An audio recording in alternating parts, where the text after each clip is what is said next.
What's up? We here finally. Welcome back to Off the Bench. We was having some technical difficulties. That's why we're coming to you a whole day later than our normal Tuesday nights. So we're coming to you Wednesday night. So since we're coming to you so late, we're going to jump into some things. We're going to get right into it. Normally, I like to give you guys the stats of what happened to the games we want to break down. But we're going to jump into this Denver-Kansas City game. So everybody know the stats. The game been over for a couple days now. Denver defeated Kansas City 22-19. So I want to hear from this guy right here, B. Mike, my co-host. Yes, sir.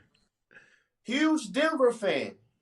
And if you follow the show, one thing he said a couple weeks ago, a couple shows ago was he wanted to see how Denver plays Kansas City. And before he jumped on the Super Bowl train, he wanted to see this game. Well, my brother, you saw the game. What do you think Denver chances are? How do you like Denver? And what do you think about the Chiefs? Are they getting into the postseason? So give me something, B. Mike. It's all yours. All right, man. Check this out, man. First of all, man, the Chiefs, they're not going to the playoffs this year. I don't think they're going to the playoffs. It's too wide of a margin right now between them and I believe it's Jacksonville. I think Jacksonville's 7-4. They're 5-5. If they make it, they got to win out. And this week they're playing the Colts. I don't think they're going to beat the Colts. So I think they're going to go 5-6. I don't think they're going to make the playoffs this year at all. But speaking of my Broncos, man, it was a great game. What I saw from my team is a team that's relentless, a team that's not scared of anyone, a defense that stepped up when it needed to, made plays when it needed to. We didn't have Pat Surtain for 3 weeks, but honestly, you could not tell. So we didn't have Pat Surtain. We didn't have our leading tackler, our starting linebacker, Alex Singleton. We did not have J.K. Dobbins, which was number 3 in rushing before he went on the IR and possibly out for the year. Ooh. And that's going to hurt us. Like, eventually that's going to catch up to us. Before this game right here, we showed up and did what we had to do. This, to me, was the best game I saw from Bo Nix this year. The best game. He didn't have the touchdowns he had versus Dallas. It wasn't, the actions. But what I saw from him is maturity within the pocket. Too many times this year, Bo Nix has ran out the pocket prematurely when he had time to sit in there and throw strikes. This game, he threw strikes to Pat Bryant, the rookie, to Troy Franklin, second-year man, to Cortland Sutton. Like, he was throwing strikes. He stepped up in the pocket.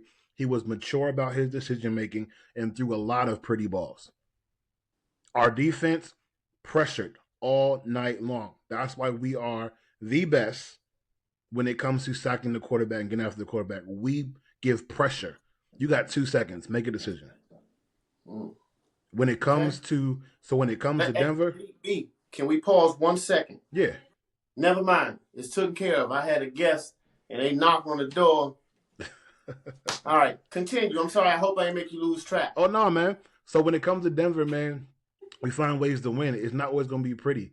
You got to understand, Denver has beaten the number 1 defense this year. Check. Number 1 offense this year. Check. Whoa, you said Denver has been the number 1 offense? No, we have beaten. So we've beaten the number 1 offense, which was Dallas. We beat the number 1 defense, which was the Texans. And we beat both teams that were in the Super Bowl last year. Eagles and Chiefs. Like, we beat all these teams. So I would have to say that in my mind that we're the favorites to go, because in the AFC, the Patriots, that's it. Because the way the Colts beat us, they shouldn't have beat us. That fluke call, they shouldn't have beat us, bro. So yeah, my Broncos making it this year, man. I'm definitely happy with what I saw.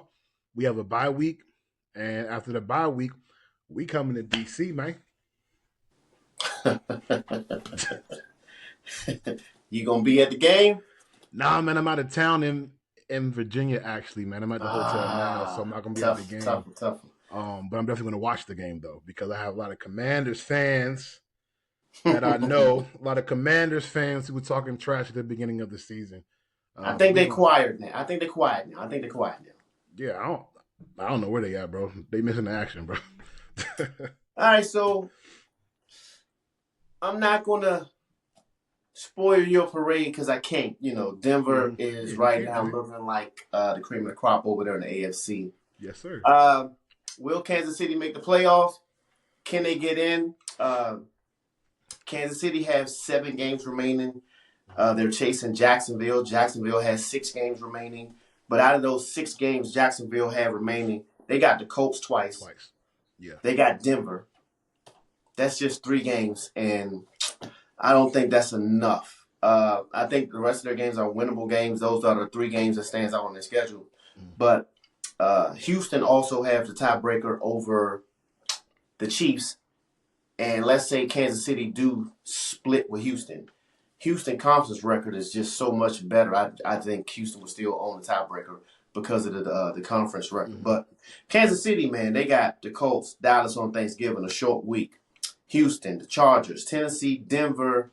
Who knows how that Denver game is going to go? That Denver game, depending on their lead in the AFC, who knows how that game will go? That's what will depend on that game. And you got the Oakland, but it's gonna be tough. But I hear what you're saying.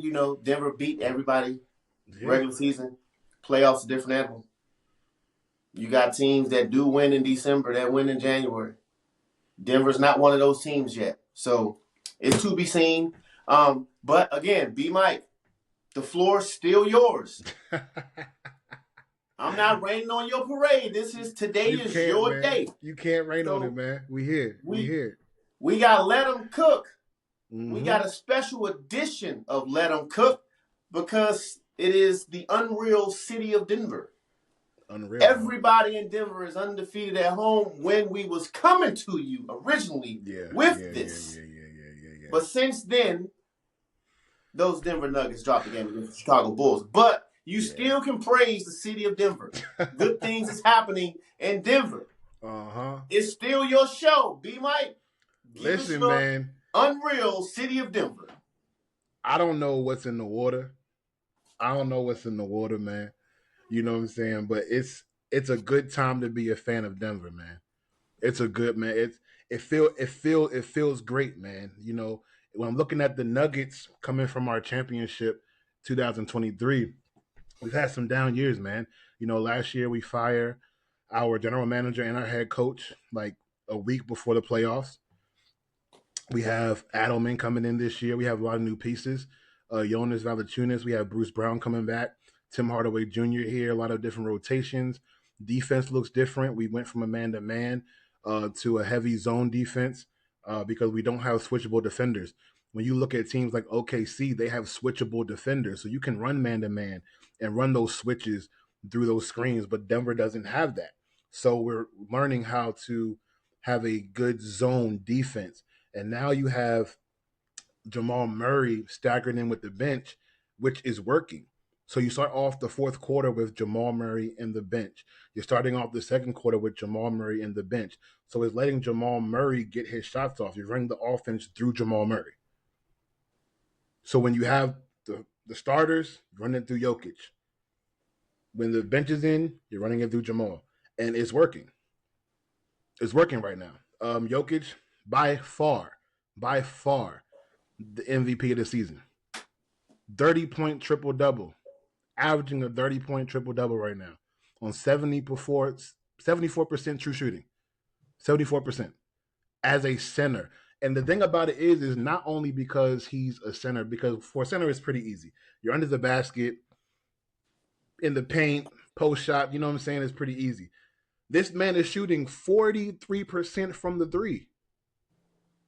And if you take away his game one, I think it was against the Warriors opening night where he was 1 for 10. He's averaging like 58% from the three since game one.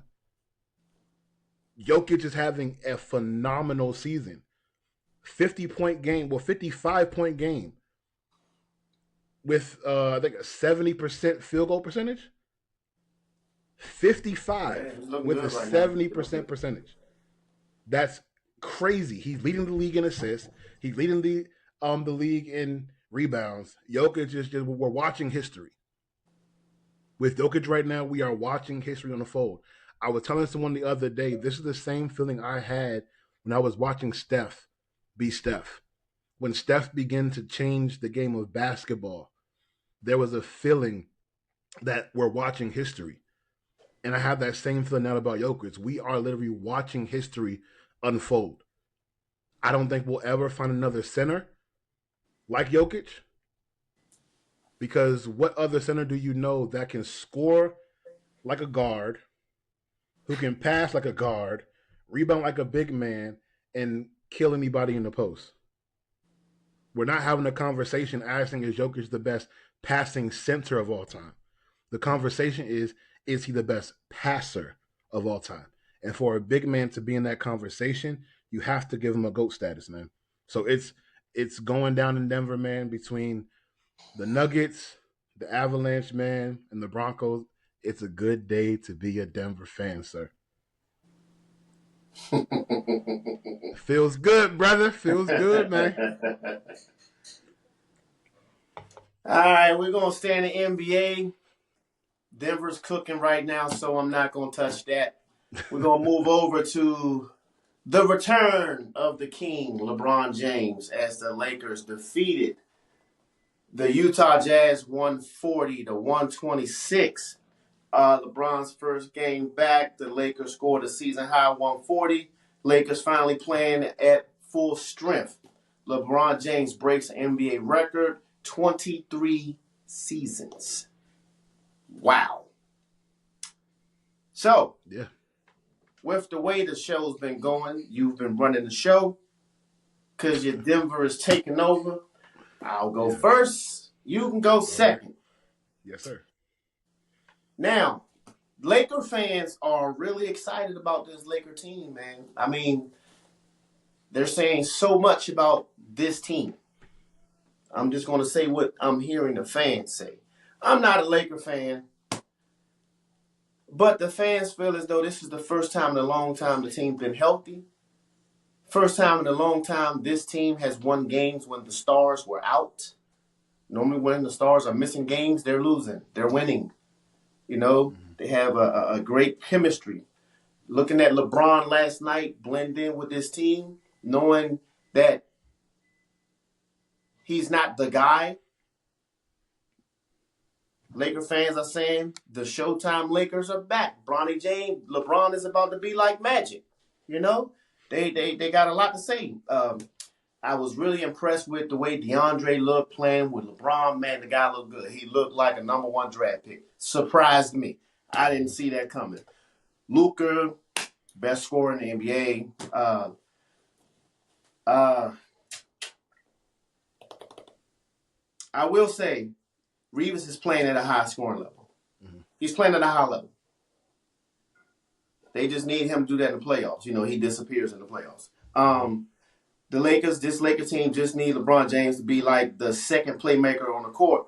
You know, when Luka or Reeves comes out of the game, you know, and aside from that,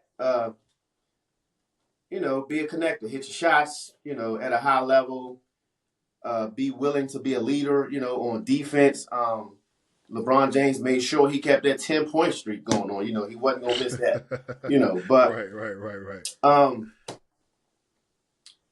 It looked good for his debut. You know, he's trying to get himself back into shape, get in condition, get in basketball shape.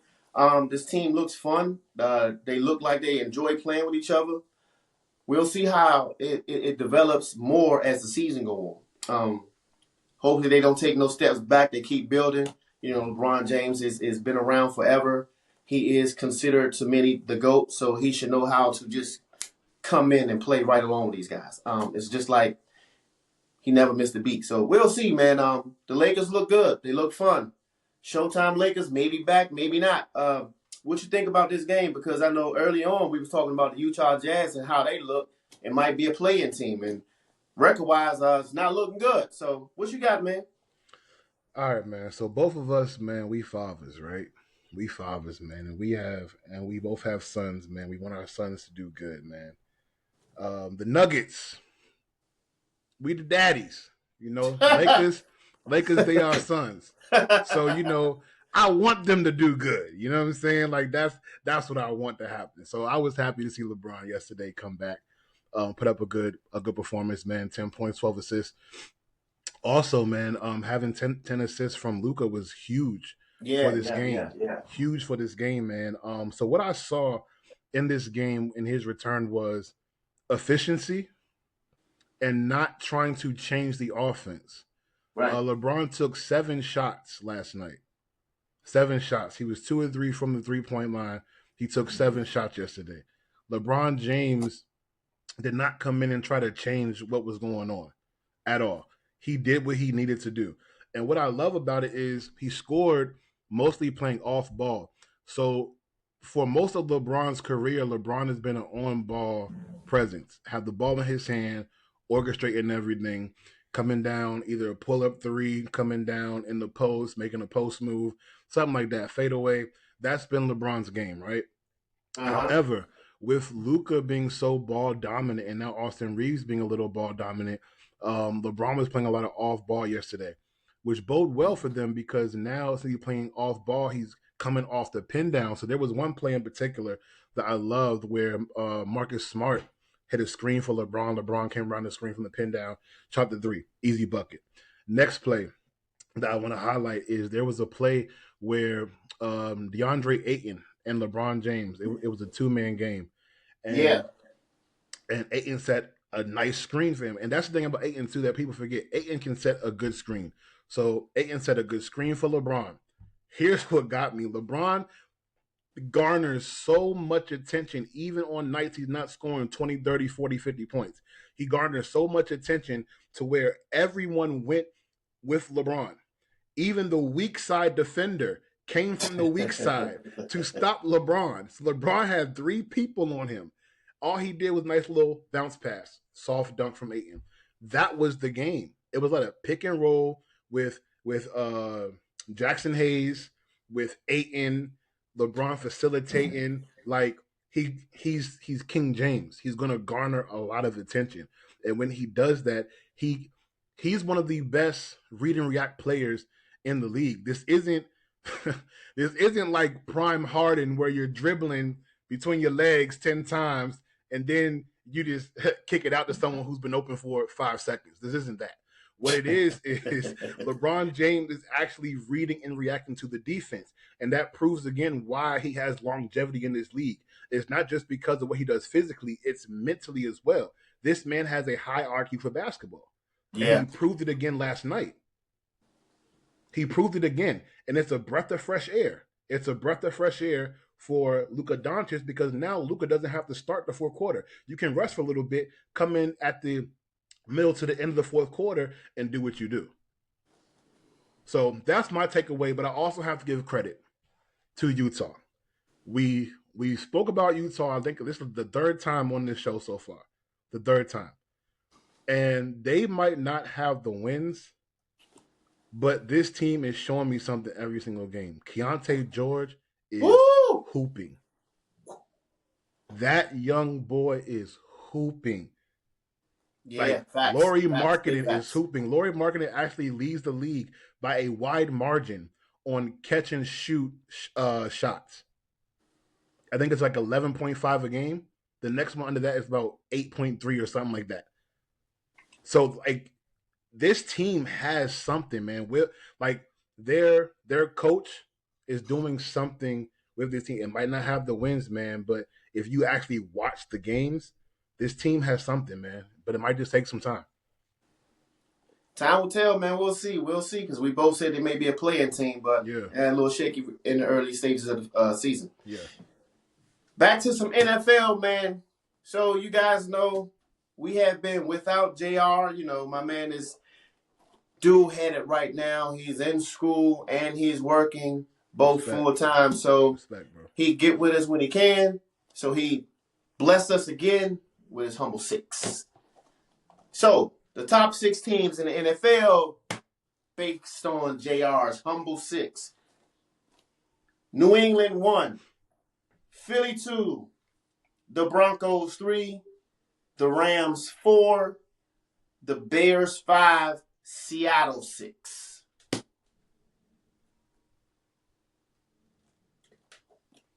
Hey, I'm cool with it. All I'm going to say is my Denver Broncos need to be a little higher than that. That's what I'm going to say. Whatever. I'm worried about the Broncos right now. This is Broncos country. You understand what I'm saying? We in Broncos country right now. The Broncos need to be higher because we beat Philly at the link. This wasn't at in Mile High at the 5280. We went to the link and we beat Philly. So there's no way you can tell me that Philly is a better team than Denver. It's statistically wrong. If you watch the games, it's wrong. And then from the outcome from our game, dead wrong. Absolutely not. So if you're going to put Philly at 2, Denver needs to be at 2, and I'm cool with that. Listen, the Bears shouldn't be on this list. There's no way this team...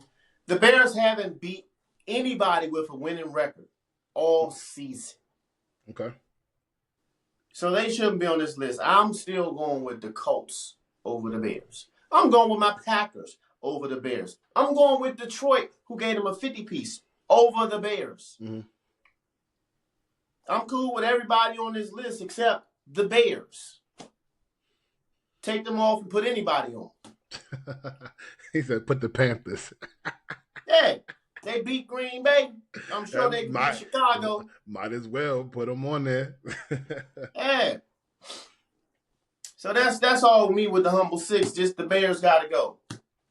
Now, we've never did this on the show before. This is our first time covering a game that's not Thursday night. Mm-hmm. Shedeur Sanders, QB1. Cleveland, Raiders. What's your opinion on this game, man? Man, I thought hold on. Let me bring it back. How do you feel Shedeur is going to do with a week of practice? Because I'm telling you, the stuff that came out about Shedeur after his debut, there's never been a quarterback in the history of the NFL that was your second string quarterback never take first team reps at some point in their career. Talk about it. The first time in the history of the game, and the O-line didn't even know his cadence. Bro, how crazy is that? Mm-hmm. I ain't never heard nothing like that. Mm-hmm. Ever. Yeah, it's crazy. Meaning, they don't know your snap count. They don't know your audibles. Mm-hmm. They don't know when you're rushing. They don't know nothing with your voice. Yep. You could say on one, but the way you sound, it sound like it. You know what I mean? Like, God, that is so hard, bro, to take in. Like, and Kevin Stefanski had 13 quarterbacks since he's been the head coach of Cleveland.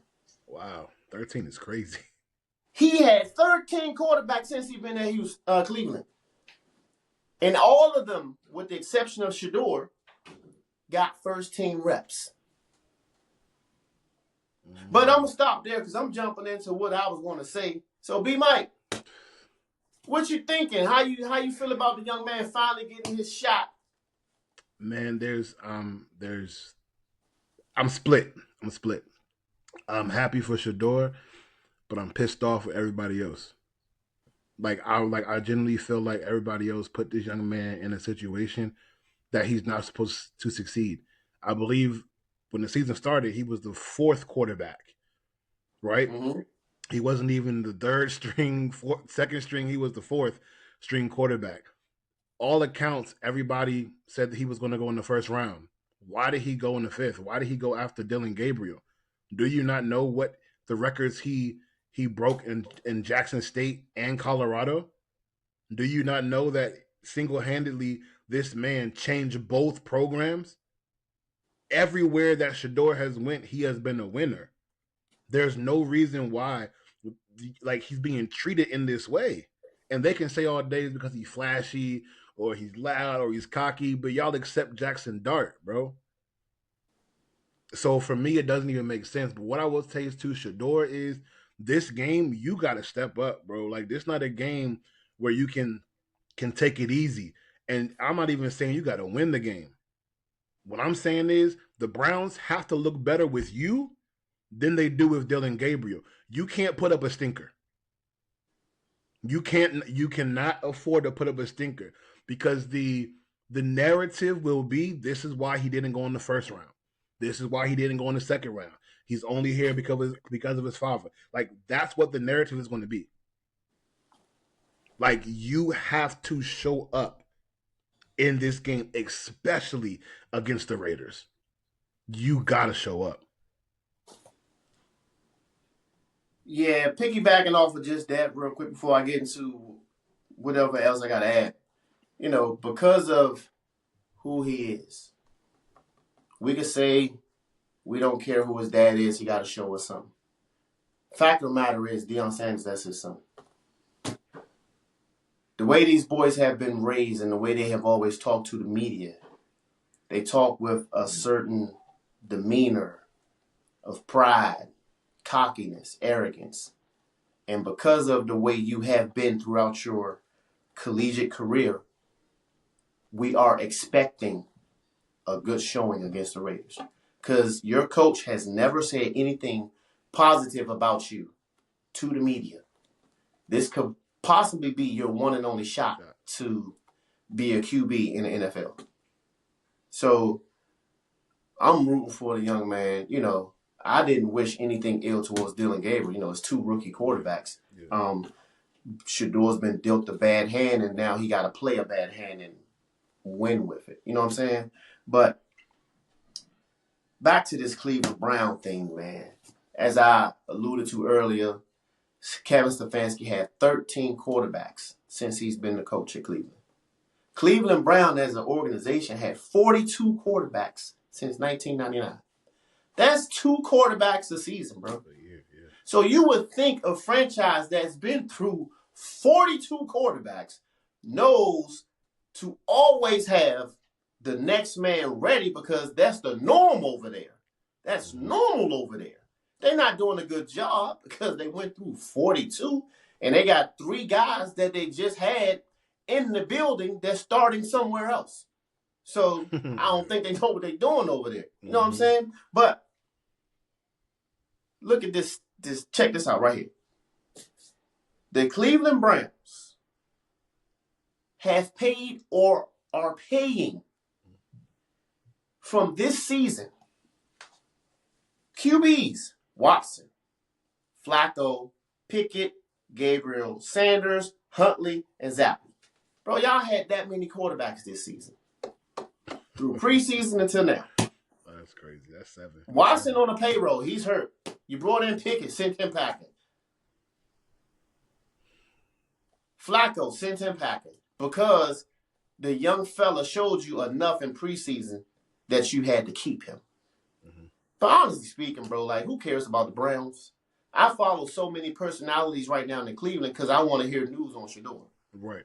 They're relevant because of this kid. Once Shedeur's gone, guess what? Cleveland media is back in the toilet. Nobody cares about what's going on over there. But, you know, I wish the young man well, man, and I hope he silences his critics. Yeah. You know, you silence the critics, you're a starting quarterback, Dillon Gabriel will not see the field again. Unless, you know, injuries are part of the game. Don't wish nothing bad on no player, but we'll see, man. I'm definitely going to tune in to the Cleveland Brown game. Sure. You know, I'm definitely watching that. Definitely brought me a Shedeur jersey. When have you known me to buy a jersey that's not Green Bay? Yeah, never. Never. Yeah. Right. Yeah, that's what I'm saying, bro. It's like he has so much support right now, man. You know what I'm saying? Like, it doesn't matter who you're a fan of right now. Like, everybody is really giving Shedeur some support right now, man. And I just hope that he succeeds, man. I hope that his offensive line, his receivers, his tight ends, his coaching staff, everyone is locks in and gives him what he needs, man. Because unfortunately, Kevin Stefanski is a 2-time Coach of the Year. Yeah. That man's not going nowhere, bro. He's not. I don't know. When you lose money, then there's a problem. You Yeah, I had the mean, Baltimore Ravens come to town, and your cheapest ticket was selling for $5. That's money lost. wait, I didn't even know that. That's Yeah, crazy. tickets went for $5. Ugh. It's different when you messing with a millionaire's pocket, man. Hey, but you know what though? Automatically, Shedeur Sanders wins this game. Automatically, money, Yeah, and money, primetime Cleveland. money. Yeah. All right, on to Thursday night. The Houston Texans, Buffalo Bills. Who you got and why? I'm going to go first. I forgot. It's all Yeah, about you today, man. It's all about you. you gotta go first, man. CJ Stroud is not playing, Mm-hmm. and I still pick Houston for the upset. What? Houston has the number one defense. All right. When this Buffalo Bills team play teams that man them up and only get pressure with four guys, they can't deal with that. Houston's going to do that. Houston's going to be heavy with the pressure, and the backup QB who's in for CJ Stroud Oh, Davis is Mills. yes. Thank you, because I drew a blank. Yeah. They're not afraid to let him throw the ball. Last game they played, he had 41 attempts. Oh yeah, because when a couple of years ago he was a full time starter and he didn't do bad. So I mean, So Houston feel as though they can win with him behind the helm. mm-hmm. I feel like they can win too. I'm going with the underdog, man. Give me Houston. Okay, I'm gonna take Buffalo, man. I'm gonna take Buffalo. There it is. I won. hey, look, hey, now the last two I've been hitting though. The last two I hit. Man. So we gonna see. But yeah, I got Buffalo winning, man. I mean, it's hard. It's really hard to bet against a player like Josh Allen, man. Because at any moment he can turn the game around. Houston does not have that player. And again, they have the number one defense, and that's great, right? But there's some days where your defense might not show up, man, and you need someone on offense to make a play. Who's making the play for Houston? Like, there's nobody's making the play for you. You haven't really had a player that can do that since Diggs? And before that, what, Andre Johnson? Like, Houston, man, like, nah, man, they just don't have it right now. They're 5-5, which is great, but they don't have any offensive firepower to match what the Bills can do. And the Bills might not have a number one receiver like they had in Diggs, right? But at the end of the day, I just trust Josh Allen more. So here's my thing right here. Mm-hmm. Houston is not going up against Houston. You might can say Houston don't have the offensive players to do what Josh Allen can do. Mm-hmm. But Houston is going up against that terrible defense Buffalo have. And Buffalo going up against the number one defense. So Houston is going to have some success offensively because Buffalo's defense is. I'm trying to. Let me get to this defense real quick. Their defense legit. Whose defense legit? Houston. Oh, I'm talking about Buffalo. Oh, you're talking about Buffalo defense. Oh, yeah. I'm trying to see exactly how far down they are right now. Well, yeah, their defense is a stinker, bro. It's a stinker. Oh. I guess they got a little better. Huh. What are they right now? 1, 2, 3, 4, 5, 6, 7, 8. Oh, snap. They 12.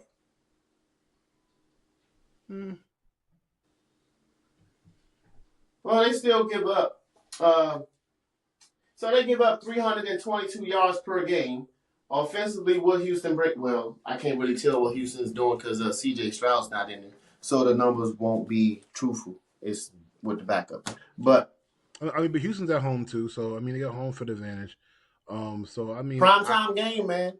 I I'm do feel trying to like tell you. I feel like it's going to be a close one. I do, but I just feel like Josh Allen can just turn the game just from what he can do, whether passing the ball or with his legs, man. So we'll see because he just set a record: 3 passing TDs, 3 rushing TDs. How are you going to follow that up? Is this a track game? Yes or no? We'll see.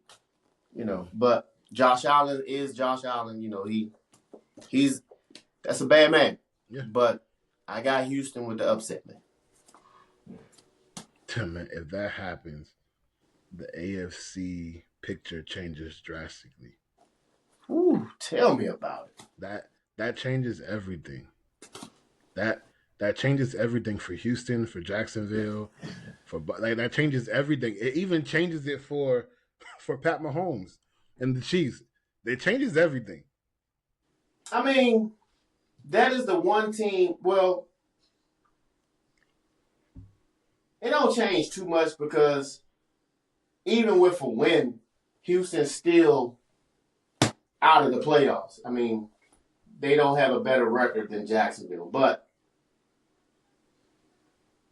another team we might have to be careful about, even though they're sitting with 6 games left, is the Chargers, bro. Like, we're not talking about them. We're just talking about Jacksonville.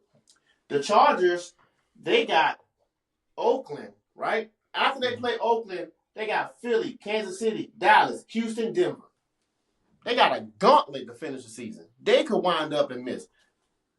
Because when they get closer to the end of the year, them teams only going to be separated by 1 game. Yeah. If it's not a even record. But it's not just Jacksonville you got to look out for. It's also San Diego, man, because they just got mopped up 35-6. So who knows what direction San Diego's about to go. Yeah, but see, the thing about it is, too, that's why it was so imperative to start off strong in the AFC this year. So, like, teams like Denver, the Colts, the Patriots, unexpected. No one, I don't care who you are, no one would have predicted this. Yeah. So it's unexpected, but it was smart of them to come out strong because when you get to the month of December, January, it's a gauntlet right now, and you have some wiggle room.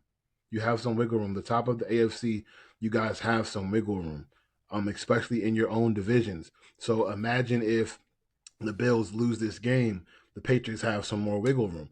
The Broncos have a 3.5 game lead over Kansas City and a 2 game lead over the Chargers. Like, we got some wiggle room, So the AFC, man, it's looking good, man.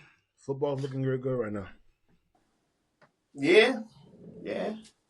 But that's our show for today. It's the longest show we've ever had, man. Good show today. Yeah, man, for real. But that's all we got today, man. See y'all next week at our regular Tuesday time, man. We back on time next week. Yes, sir.